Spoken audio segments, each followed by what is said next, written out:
marketplaces que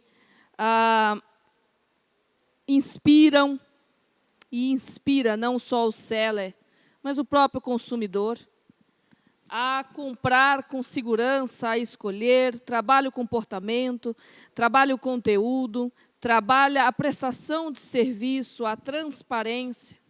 É o Mercado Livre. E dentro disso que aconteceu, eles acabaram de publicar há pouco tempo um estudo belíssimo sobre comportamento do consumidor no mês de março, que está disponível através dos perfis dos diretores deles no LinkedIn de cada um deles. É espetacular. Tem no portal E-Commerce Brasil também um resumo. Se você ainda não viu, eu te recomendo fortemente, porque é um retrato do que de fato aconteceu e tem algumas tendências de comportamento de consumo que vale a pena vocês prestarem atenção e que está nesse estudo. O que o Mercado Livre aprendeu com as lições vindas dos CDs chineses e coreanos, com essa pandemia, e tangibilizou no chão do CD do Mercado Livre aqui no Brasil? Isso não vai ser só para esse período de lockdown, mas são práticas que, tanto na China, como na Coreia, na Alemanha, na Espanha, na Itália, terão que ser levadas aí pelos próximos 2 anos, no mínimo, para a gente ter uma vacina. O que pode ser feito por você aí na sua operação? Ele tem mais de 18 anos de experiência em operações, logística e transporte, possui passagens por empresas como Infracommerce, Uluk, Canui, Ambev, Rodia. É formado em Engenharia Mecânica pela Escola de Engenharia Mauá, é o segundo do dia, o primeiro foi o Felipe, lá da Magalu, que é engenheiro mecatrônico. Tem uma especialização em administração pela Fundação Getúlio Vargas. Faz parte também daquele grupo de WhatsApp dos heads e diretores aí de operação da logística que a gente tem. Eu quero convidar o Luiz Vergueiro, diretor de operações do Mercado Livre, para nos contar o que ele teve que fazer ao longo do mês de março no CD do Mercado Livre. Olha, todo o procedimento ao vivo do CD. Viva, Luiz! Bom dia, Tudo querido. bem, Vivi? Bom dia. Bom dia.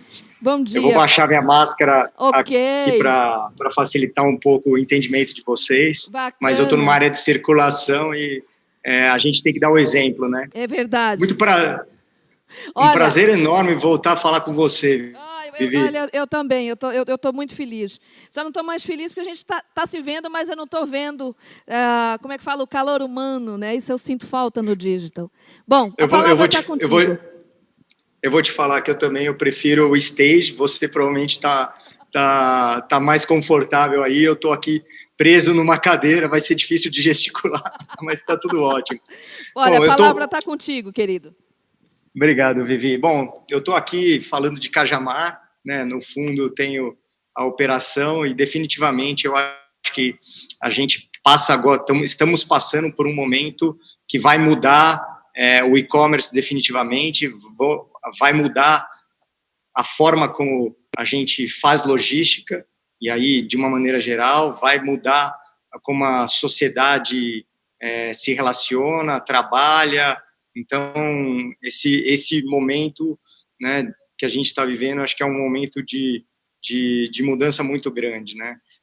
E aí é até muito legal falar isso, né? Definitivamente o Mercado Livre mudou a logo dele para atender esse momento, né? Vocês podem ver no canto inferior ali da apresentação, né? Não tem mais as mãozinhas se apertando, e sim o toque de cotovelo, né? Porque no final das contas a gente precisa continuar chegando com os produtos e abastecendo a população.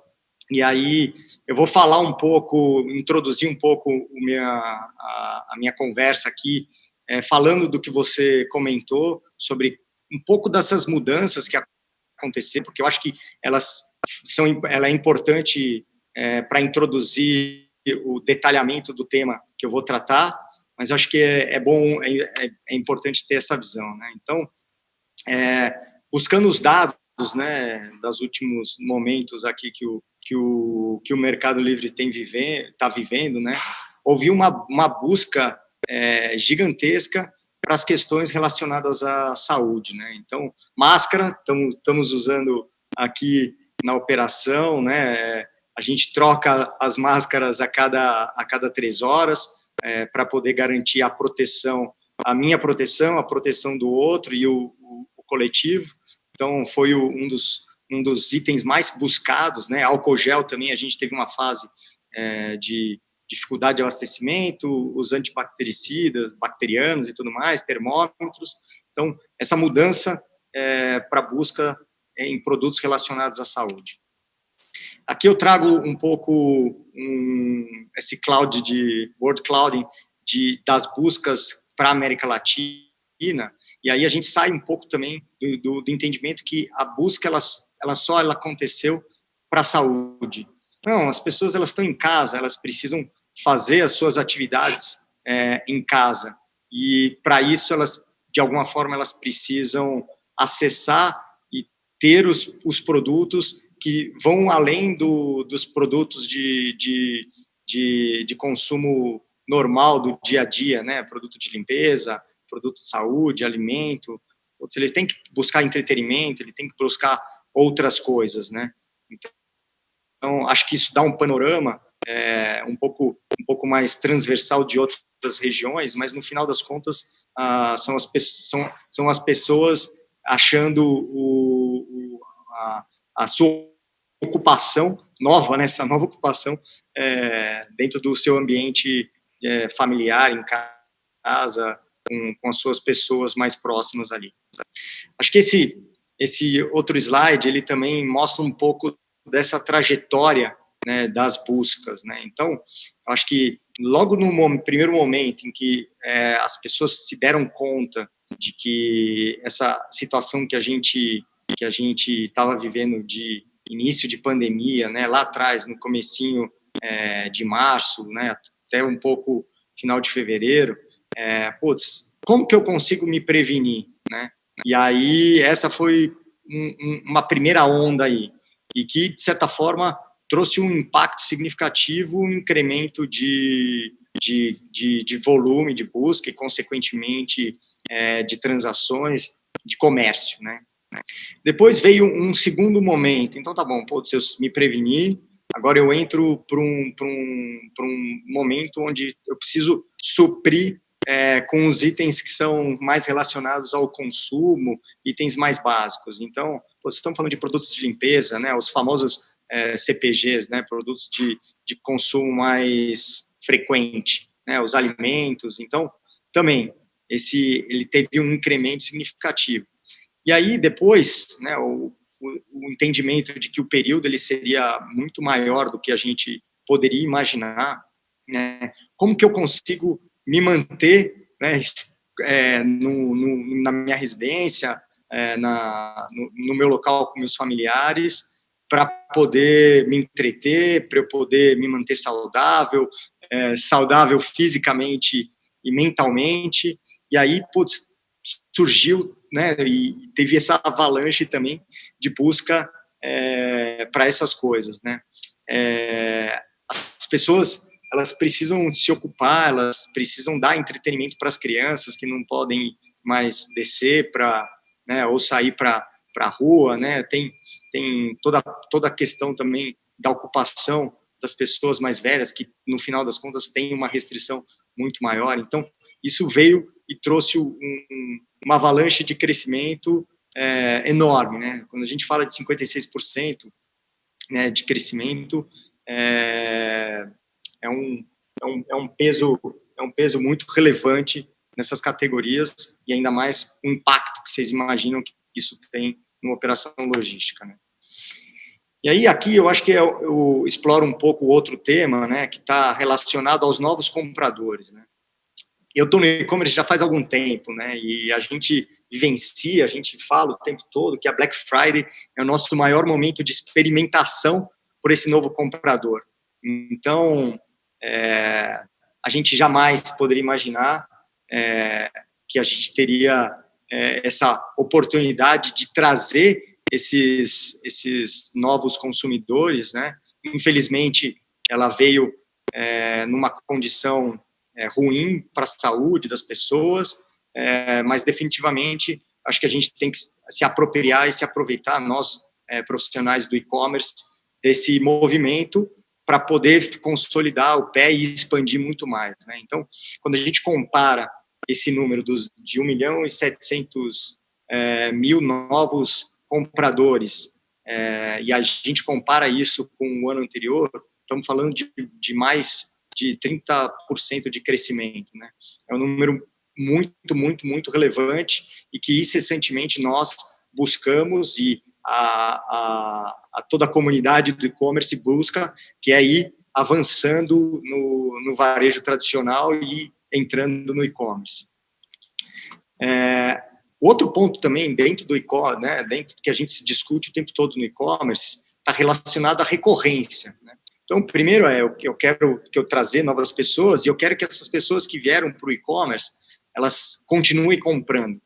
Então, comparativamente ali, a gente tem um percentual de compradores com uma frequência maior do que 3 vezes, com quase que 24% de incremento. Então, a gente está, além de trazendo esses novos compradores, a gente está, de alguma forma, estimulando também que essa compra ela aconteça frequente. E aí é o papel nosso, né, como logística, de conseguir conectar esse desejo do consumidor e essa necessidade que ele tem, de uma maneira que ele tenha uma boa experiência e isso se torne uma frequência e um hábito dele, né, que ele se sinta seguro, que ele não tenha os medos em relação a pagamento, que ele não tenha os medos em relação à logística, né, no caso de eventualmente não receber o produto ou receber um produto avariado. Então, é o nosso papel como profissional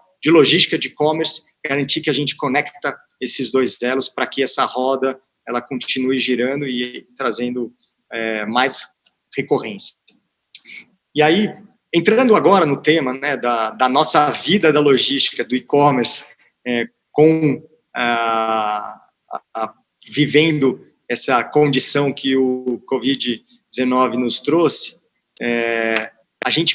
eu queria passar para vocês um pouco de como o Mercado Livre ele avançou nesse tema, né, no momento de crise. Então, lá atrás, né, um pouco antes até do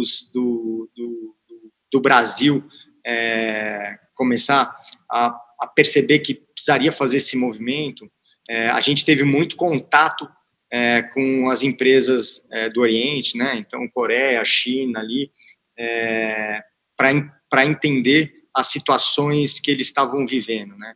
Então, o primeiro momento foi, a gente entendeu que essa onda ela viria e o nível de criticidade que ela tem e que ela poderia impactar os nossos negócios, né? Então, num segundo momento, foi montado um comitê de gestão, né, dessa crise e do nível mais alto da companhia e centralizado, né? É um momento onde a gente não pode ficar ouvindo diversas opiniões e fazendo as coisas de maneira caótica e desorganizada. Tem que ter um direcionamento único, um alinhamento, um processo dentro dos padrões de higiene e saúde, mas que garantam a continuidade, mas isso tem que ser um pouco militar, muito, muito, muito rigoroso. E aí, estando centralizado, ele funciona muito bem. A gente fez benchmarkings com esses e-commerce, né, que já estavam, de alguma forma, vivendo e entendendo quais eram as melhores práticas para a gente replicar, né? Nada se cria, tudo se transforma. O que a gente precisou só é entender como a gente poderia adaptar para a nossa realidade essas alterações. E aí, transformamos isso em procedimentos e processos para blindagem das operações, né? A gente sabe que as pessoas elas vão para suas casas e voltam, mas a gente precisa de alguma forma tratar esse processo para bloquear o máximo possível as operações, para manter a continuidade das coisas, né? Depois de montado esses procedimentos, a gente entrou num processo que estava relacionado à execução desses procedimentos. Então, gestão diária, o que eu fiz nesse dia, o que eu vou fazer no outro, o que eu fiz nesse dia, o que eu vou fazer no outro, e avançando, porque, óbvio, é uma mudança muito grande, a gente está falando de algumas dezenas de milhares de pessoas impactadas, e aí, como que você consegue, de alguma forma, avançando com restrições e regras e tudo mais. E, numa etapa final, fazer testes e simulações e auditorias para garantir que esses processos e esses procedimentos eles estão executados. Eu vou entrar um pouco no detalhe de algumas coisas mais rápidas, mas talvez possam parecer, de certa forma, mais simples, né? Mas são coisas que no dia a dia a gente não percebe, né? Então, a higienização de EPIs, equipamentos, espaços comuns, a frequência com que a gente tem que fazer esses processos, a definição disso e, lógico, colocar recursos. Todo o processo de controle de temperatura das pessoas para poder identificar se a gente tem algum momento tem alguma pessoa que possa estar em uma condição mais difícil ali, que a gente precise tratar. Então, desde a entrada no ônibus, a entrada no parque, faça um questionário com as pessoas. Todo o processo de proteção de mãos com álcool gel e luvas, e mais o uso das máscaras, que são trocadas a cada 3 horas, da equipe. Então, é um procedimento recorrente. Para mim, acho que o processo mais complexo que a gente teve de implantação, e aí está muito relacionado ao comportamento, é a questão do distanciamento social, e aí, nos momentos e nos locais onde a gente pode ter algum tipo de aglomeração, como eu coordeno isso e garanto a disciplina das pessoas e o comportamento das pessoas. Então, a gente está falando de distanciamento de lockers, as filas de entrada e saída nos portais, né, da operação, e também nos refeitórios, né. O procedimento mais importante que a gente executou está relacionado à compartimentalização do trabalho. A gente dividiu as pessoas em células. Então, o grande ponto a gente precisava entender a jornada dessa pessoa, desde a hora que ela está no ponto de ônibus, que ela vai chegar na operação, que ela vai trabalhar. Então, você saber e ter a rastreabilidade de todas as pessoas com quem ela teve contato, porque eventualmente isso pode ser buscado. Então, coisas do tipo como assento fixo, a gente ter, por exemplo, horários fixos e as células fazendo as refeições juntas, as sinergias, por exemplo, eu tirei uma pessoa do inbound, estou trazendo ela para o outbound, eu não vou fazer esse processo aleatório, eu vou trazer uma célula inteira de uma maneira que eu consiga ter o controle de com quem elas vão ter o contato. Então, esse eu acho que foi o principal desafio nosso, como eu organizo a operação com esses compartimentos, né? E toda a parte de gestão de comunicação e conscientização das pessoas, né?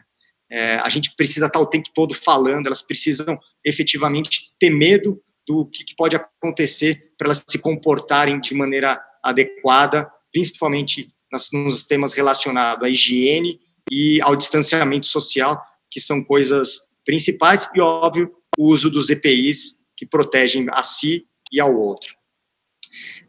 Um outro processo que entrou também tivemos um caso, como que a gente trata essa situação? Então, para cada uma das coisas que a gente poderia detectar, seja um sintoma que pode ser compatível com corona, ou um teste positivo, como que eu blindo esse funcionário e monitoro esse funcionário, desde o ingresso dele ou de uma comunicação externa, além das pessoas com as quais ele está trabalhando. Então, se essa pessoa ela apresentou algum sintoma, e aí nós fomos notificados, aí aquela célula ela passa a ser monitorada, ela passa a ser acompanhada e, eventualmente, ela é licenciada como um conjunto. Tá? A gente garante dessa forma que eu estou tendo o controle disso. Então, 100% das pessoas que tiveram qualquer tipo de sintoma que que fosse compatível com corona, ou eventualmente tivesse entrado em alguma outra condição que, felizmente, a gente não teve nenhum caso positivo dentro das nossas operações, a gente monitora. Tá? Bom, qual que é o resultado disso, né? Na América Latina, a gente está falando de mais de 10 mil pessoas monitoradas, entre próprios e terceiros, né? Fizemos, durante esse processo, 5 simulações para poder identificar e ter a rastreabilidade de quem poderiam ser as pessoas impactadas, e aí o tempo de resposta era uma coisa importante nesse processo, porque quanto menos tempo você levar, menos risco você pode ter de espalhar um pouco mais essa contaminação. E a gente teve 2 situações que foram monitoradas mais de perto. Um foi um caso em São Paulo, onde a confirmação foi negativa, mas 18 pessoas foram impactadas, e tivemos um dia dessa operação parada, era uma operação de last mile para higienização. E temos uma situação nesse momento em Manaus, acho que todo mundo sabe o que vive Manaus, aguardando um resultado de teste, onde eu tenho 4 pessoas impactadas e eu fiz o processo de higienização da operação como um todo. A gente está falando das operações que continuam crescendo, né, porque esse ciclo de avanço do e-commerce ele vem aumentando, e são mais de 2.500 pessoas que foram incorporadas na operação, sejam pessoas próprias, MELI, que é uma população um pouco menor, sejam pessoas terceirizadas nas operações de fulfillment, nas operações de cross-docking ou nas operações de last mile. Então, a gente vem cada vez mais tendo que acompanhar e monitorar esse processo e rastrear essas pessoas, né? Bom, acho que, de uma maneira geral, era isso que eu tinha para dividir com vocês. Acho que a apresentação vai ficar disponibilizada esse é um tema que é super importante a gente dividir, que os bons aprendizados sejam compartilhados e isso, de alguma forma, ajude a sociedade a se proteger e a gente continuar a nossa jornada. Obrigada, Luiz. Obrigada, querido. Realmente, já até agradeço aí a disponibilização da palestra. Sim, nós vamos ter esse vídeo depois, separadinho, e no canal aqui do E-Commerce Brasil, disponível com acesso gratuito aí para todo mundo. Luiz, nós temos perguntas. Podemos começar? Claro. Vamos. Então, vamos lá. Cristiano Santos, como o Mercado Livre está fazendo para manter os prazos e garantir a satisfação dos clientes em meio à pandemia? Depois, o Luiz de Joinville pergunta: como um pequeno comércio pode entrar no e-commerce e fazer parcerias, por exemplo, com o próprio Mercado Livre, com o fulfillment aí do Mercado Livre? Vamos começar por essa do Luiz, e aí depois tu reforça o que você já falou aí na apresentação, mais 1 ou 2 pontos para responder ao Cristiano. Tá. Bom, Luiz, a gente tem os nossos canais, né, de contato para poder abrir essa oportunidade de venda, seja em qualquer uma das modalidades logísticas. Hoje, a modalidade de full, ela é uma modalidade onde, de alguma forma, a gente consegue conectar uma velocidade maior e oferecer essa experiência em prazos menores, mas esse é o momento mais oportuno para poder entrar e nadar junto com o Mercado Livre nessa onda aí de ampliação do e-commerce, tá? Bom, com relação ao que a gente está fazendo para poder conseguir atender, num nível mais operacional, a gente tem um comitê também, onde a gente identifica quais são os locais onde a gente tem os maiores problemas que estão relacionados à restrição, né? Então, em Santa Catarina, a gente foi o estado que, de certa forma, colocou níveis de restrições maiores, funcionamento de agências, circulação, e aí a gente monitora esse processo para poder tentar encontrar alternativas e achar os caminhos para poder continuar entregando. Tá?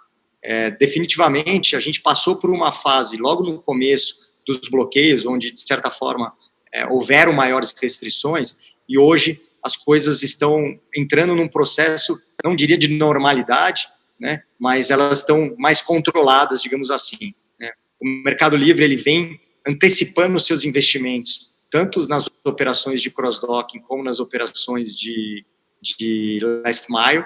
Né? O fulfillment ele é uma operação que envolve um processo um pouco maior, porém, a gente vem ampliando por conta principalmente do crescimento e demanda. Né? Mas, de qualquer forma, o objetivo principal todo é continuar entregando o mais rápido possível para os compradores e oferecendo principalmente para esse novato ou para esse recorrente, a melhor experiência possível e o menor prazo de entrega.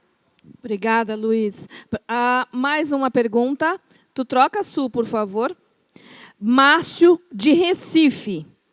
Considerando a capilaridade das entregas, qual a estratégia do Meli para diminuir o tempo de entrega em locais distantes, sendo que não possui lojas físicas que possam atuar como mini CDs? Bom, o Mercado Livre ele vem, e isso já é divulgado na mídia, ampliando a sua estrutura de fulfillment. Né? Então, a gente tem já encaminhado a operação no sul do país e existe uma parceria grande com companhias aéreas para fazer as transferências elas acontecerem o mais rápido possível. Né? Definitivamente, sair de São Paulo para Recife por transporte rodoviário é mais demorado, né? Do que a gente fazer de alguma forma isso aéreo. Nessas parcerias é até interessante, né? Alguns aviões que eram aviões de transporte de passageiro viraram aviões de transporte de carga e têm transportado os pacotes do Mercado Livre. Né? O Mercado Livre ele vem avançando nas operações de last mile, então a gente tem localidades onde a gente conecta, né, o fulfillment ou um cross-docking com essas operações de last mile, usando, preferencialmente, se são regiões mais distantes, o transporte aéreo. Né? Lógico, a gente precisa equilibrar um pouco e a condição nova, né, que a aviação tá vivendo hoje. Tá? Mas a gente tem esse direcionamento bem forte de trazer um volume maior de conexões aéreas para poder chegar em locais mais distantes e avançar nas operações de fulfillment para outras regiões. Luiz, o Hélio Martins pergunta: como vocês se prepararam para esse momento e se você teve, por exemplo, fornecedores que ficaram parados ou foram muito impactados nesse período? Pode dar alguns exemplos do plano de mitigação de risco que você fez aí? Tá. Bom, quando a gente desceu para um nível operacional, foram duas coisas, né? Primeiro, o aumento do volume repentino, né? Que também isso impacta, né? As estruturas elas não estão preparadas para atender esse aumento. Então, todo o processo de contratação de pessoas, contratação de provedores, né? Seja de transporte, né? De embalagem. Então, tudo isso ela passou por um processo de análise crítica, né? E aí, por exemplo, no caso de embalagem, a gente buscou alternativas, né? Eu preciso desse volume adicional e eu preciso me resguardar. Então, a gente incorporou mais estoque para poder garantir a continuidade dos despachos, né? Mas, por outro lado, também, em algum momento, eu tive que buscar o meu segundo fornecedor para poder atender a demanda, porque, eventualmente, eu tinha alguma planta do fornecedor opção A que estava parada em alguma localidade que tinha bloqueado esse tipo de atividade. Tá? Mas o grande desenho é esse, você tem que montar quais são os seus processos críticos e aonde você tem menos controle, eventualmente fazer os investimentos e ter que gastar um pouco de dinheiro aí. Bacana. Vergueiro, querido, muito obrigada por ter vindo aqui participar com a gente nesse dia. Prazer te receber. É sempre uma alegria aprender contigo. Muito obrigada. Bom dia. Bom dia, Vivi. Um abraço. Tchau, gente.